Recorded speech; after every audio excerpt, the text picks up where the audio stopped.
السلام عليكم ورحمة الله تعالى وبركاته. حبيت نبعث رسالة مهمة جدا جدا جدا لجماعة الماك ومشتقاتهم.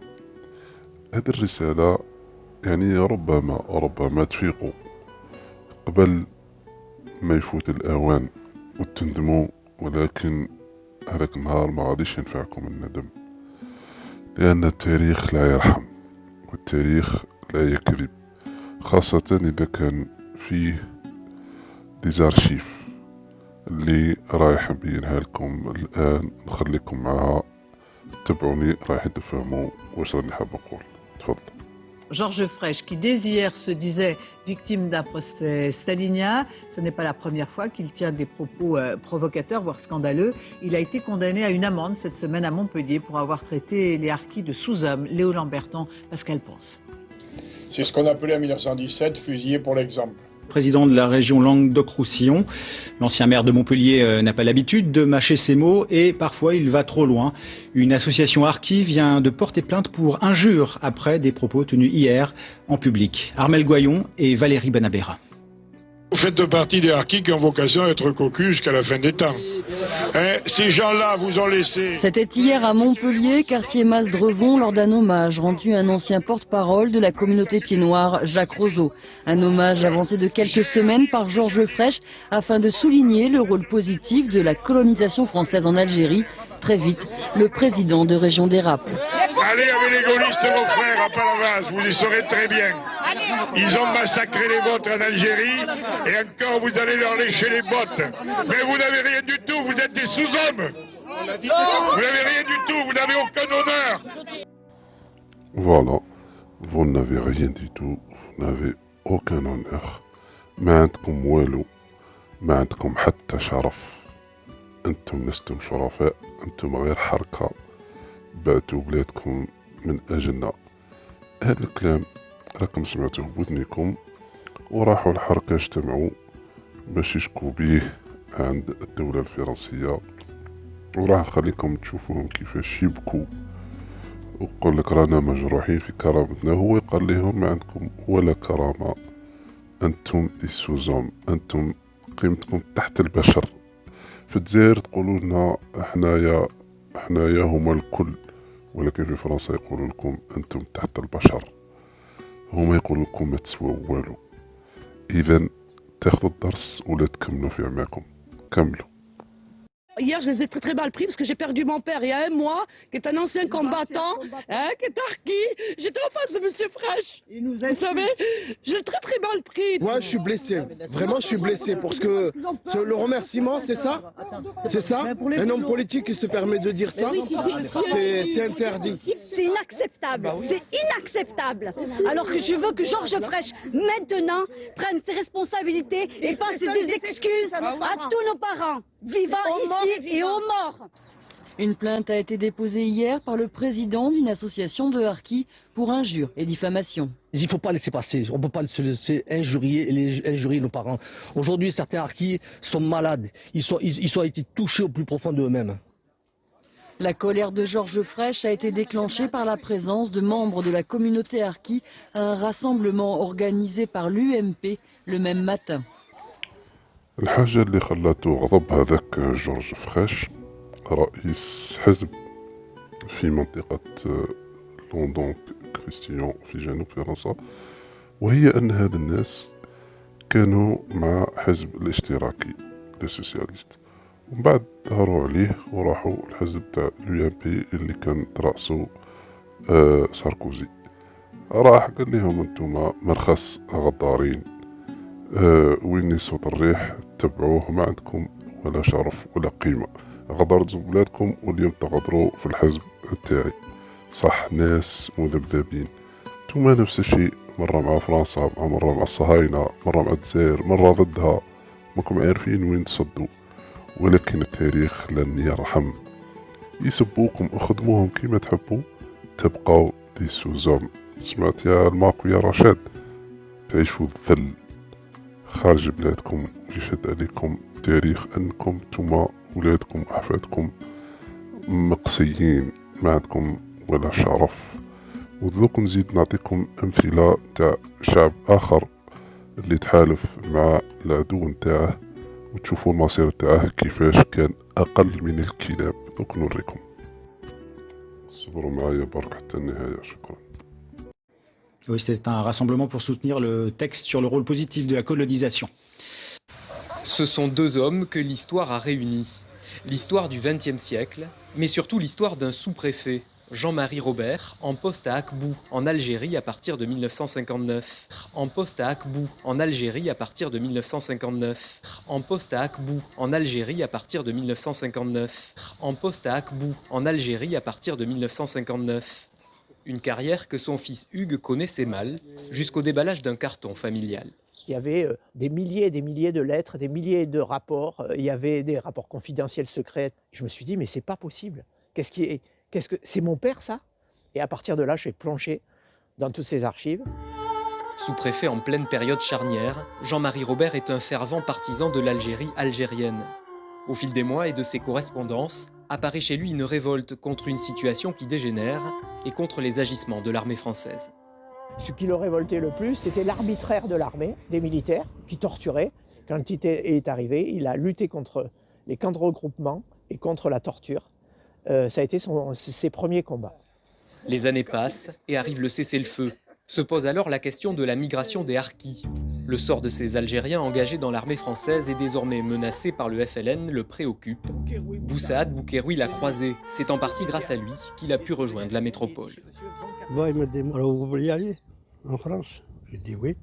Je ne vais pas perdre quand même 5 ans de l'armée pour me faire zigoter quand même. Mais ça ne va pas ça. Non. Il m'a dit bon, t'inquiète pas. T'inquiète pas. 1962, Jean-Marie Robert quitte l'Algérie et devient sous-préfet de Sarlat. Mais le sort des Harkis reste présent en son esprit. Hors de question pourtant de les rapatrier, comme en témoigne ce télégramme ministériel. Toute initiative individuelle tendant à installer en métropole les Français musulmans sont strictement interdites. Et sur ce télégramme qu'il a gardé, il a marqué, autrement dit, que ceux qui se sont mouillés se noient. Et à partir de là, il a désobéi, il a fait partir un bateau où il y avait 70 Harkis et leurs familles, soit 200 personnes. واش حبيتو نزيدوكم فوق هذا الشيء وكثر من هذا الشيء اللي شفتوه بعينيكم بالصورة وسمعتوه بودنيكم بالصوت. جاه تيليغرام في 1962. هذا جون ماري روبير اللي كان اوفيسي يعني اوغرادي في الجيش الفرنسي بالجزائر بمنطقة أقبو كما راكم سمعتوها، يعني مع الزواف. عندك تديهم خليهم ينذبحوا ثم. قالوا كيفاش انا خدمت في فرنسا 5 سنين، انا ما نقبلش نتذبح هنا. هذا الانسان انبو شويه الضمير تاعو ورفد 70 واحد، يعني 70 عائله، وجابها هنايا لفرنسا باش يسلكهم من الموت المحتم لانهم خونه. يعني راكم تشوفوا من بعد هو واش كتب لتحت، قال اوترومون دي تو سو كي سون مويي سو نوا، يعني كاع اللي وقفوا معانا وعرقوا من اجل فرنسا يجب ان يغرقون، يموتون غرقا. هذا الفعل اسكو تكرر هاد الايام اللي فاتت ولا لا؟ غادي نشوفوا مع بعضنا. خليكم معنا، صبروا ليا شويه برك حتى اللي يكمل المقطع باش تكمل عندكم الفكره وتشوفوا المصير تاعهم، حتى هذوك اللي هربوا من الجزائر كيفاش كان في فرنسا. L'histoire de ce sous-préfet atypique a entraîné Hugues Robert dans une enquête entre Dordogne et Algérie. Il devrait contribuer à un colloque sur le sujet prévu pour 2022. Alain Chabot a rencontré à la Cité des Oliviers une famille de Harkis qui témoigne à travers 3 générations du malaise de la communauté et de ses problèmes au quotidien. La famille Boutmeur habite la cité depuis 1976. 10 enfants entre 19 et 35 ans et déjà 2 petits-enfants. La plupart vivent encore dans l'appartement familial. Seul revenu fixe, 2800 francs de retraite pour la mère. Le père, lui, est décédé en 1974. Harki, il avait combattu avec les Français pendant la guerre d'Algérie et après l'indépendance, on l'avait installé avec sa famille, ici, au camp de Saint-Maurice-l'Ardoise, dans le Gard. Des conditions précaires, un peu de travail et beaucoup de promesses rarement satisfaites. Aujourd'hui, les enfants tirent les leçons. Je ne veux pas qu'on se fasse avoir comme nos parents. Je ne veux pas. سمعت أولادهم اليوم يستعرفوا بأن والديهم كانوا غالطين. خذوا الدرس، هم عايشين الفقر والذل والبكاء والندم. Les frères d'Adjila pensent comme elle. D'ailleurs, depuis une semaine, ils sont dans la rue avec les anciens. Ils demandent davantage de considération et surtout, ils ne veulent plus baisser les bras.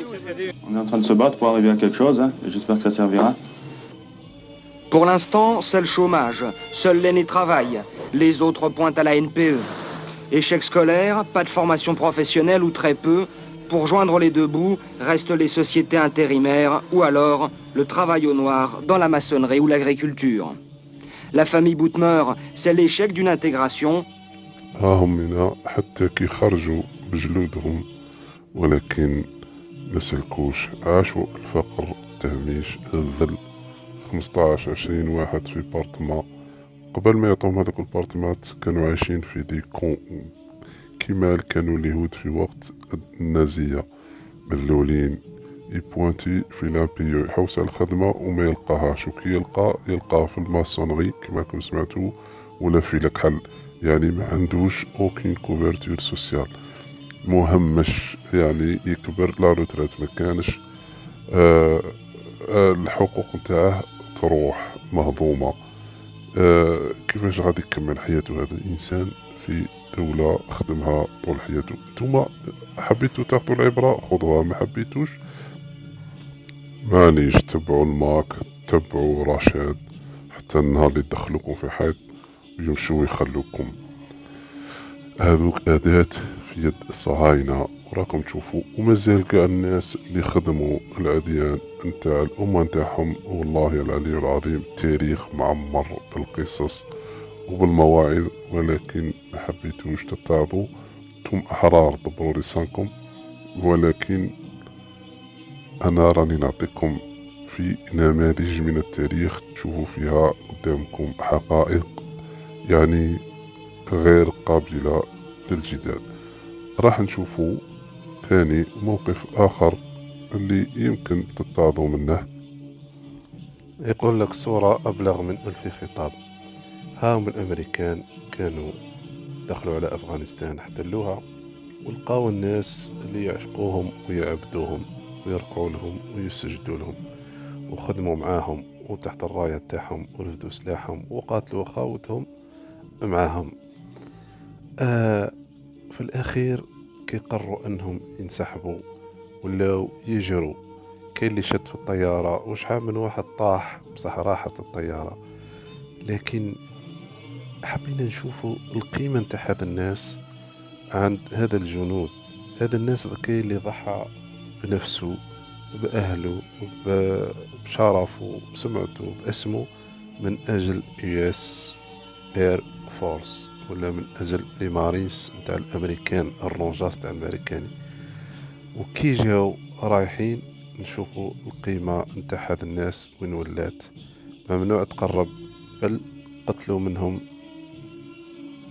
زوج نتاع الناس بالرغم من أنهم كانوا إطارات وكانت عندهم قيمة يعني اجتماعية وناس قارين، ومنهم فوتبولر كانوا يلعبوا كرة القدم، ولكن تيراو عليهم بالرصاص وقتلوهم عند مدرج الطائرات. واحد حاب يهرب بجلده، كان يحلم بأمريكا وأنه يروح يعيش في أمريكا، ولكن عند شاطئ أحلامه قتل كالكلب.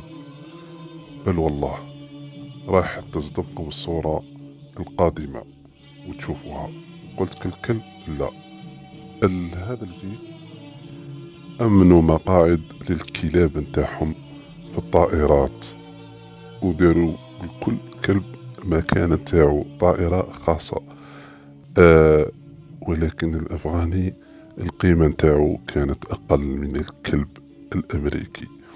انتم نفس الشيء يا جماعة الماك، انتم القيمة نتاعكم دي سوزوم تحت البشر. أعطوكم راية صورها لكم جاك بينيت في الأكاديمي بيربير، ولكن هذيك شيفونا برك باش تتصدموا بها مع إخوانكم الجزائريين، ولكن المصير تاعكم، وهو أنه الكلب يركب وانتوما رايحين تقعدوا في الأرض. يعني شوف يعني من الاحتقار نتاعهم ليكم أنهم داروا لكم كرمز، يعني رئيس حزب الماك وهو مغني فرحات مهنا.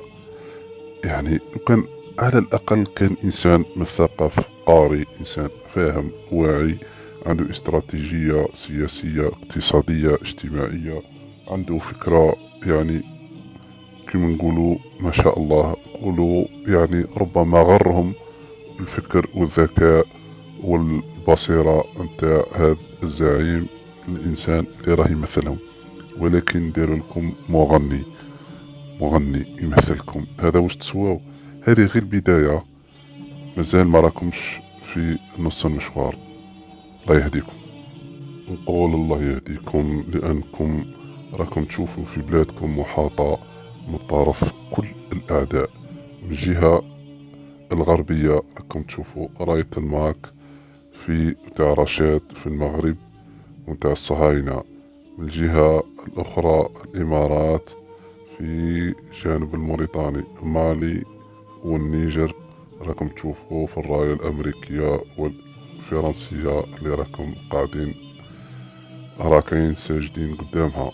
الجهة الشرقية راكم تشوفوا راية الإمارات والترك والأمريكان في تونس والفرنسيين والنار شعلة بداعش وبالإرهاب.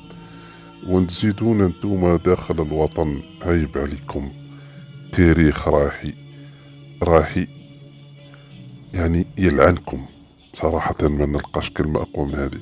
على كل حال تحيا الأحرار، الله يرحم الشهداء، واللي عاش منا راح يعيش عزيز، واللي يموت شهيد من أجل الجزائر واحدة موحدة في قلب هذه الأمة العربية الإسلامية، شاء من شاء وأبى من أبى. وإذا كان الصمت والصبر نتاع الشعب نتاع الدولة غركم، أنا نقول لكم راكم غالطين. تاخذوا العبر ماشي اللي راكم تشوفوا فيه.